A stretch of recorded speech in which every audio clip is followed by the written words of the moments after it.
কৃত্রিম বুদ্ধিমত্তার ব্যবহারে নির্মিত আপত্তিকর ডিফেক্ট ছবি ভিডিও বিভিন্ন নিষিদ্ধ সাইটে ছড়িয়ে দেয়ায় নিজের ব্যক্তিত্বের অধিকার ও সুরক্ষার দাবিতে আদালতের দ্বারস্থ হয়েছিলেন বলিউড অভিনেত্রী জাহ্নবী কাপুর। এবার সেই আবেদনের পরিপ্রেক্ষিতেই অনলাইনে থাকা অভিনেত্রীর ৫৫২টি আপত্তিকর ও অশালীন কন্টেন্ট সরিয়ে ফেলার নির্দেশ দিয়েছে আদালত।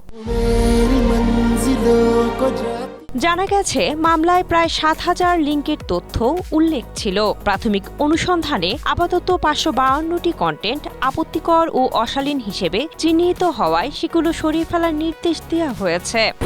স্ট্রবেরি সুপার ডটেড ও ক্লাসিক ভ্যারিয়েন্ট সেন্সেশন জাগুক শিহরণ। পেজগুলোর বিষয়ে স্পষ্ট করে আদালত জানান, তারকার নামে পরিচালিত সব ফ্যান পেজ বেআইনি নয়। এসব পেজে ছবি, ভিডিও, চলচ্চিত্রের তথ্য, প্রশংসা কিংবা সমালোচনা থাকতে পারে।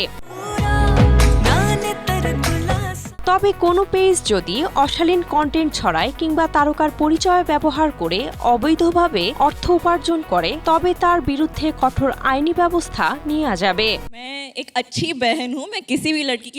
জাহ্নবীর করা মামলায় এআই ব্যবহার করে নির্মিত এসব ডিফেক্ট ছবি, ভিডিও, ভুয়া অ্যাকাউন্ট ও বাণিজ্যিক শোষণের বিষয়টি উঠে আসে। ফলে আদালত এসব বিকৃত কন্টেন্ট বিবেচনা করার পরই সরিয়ে ফেলার নির্দেশ দেন।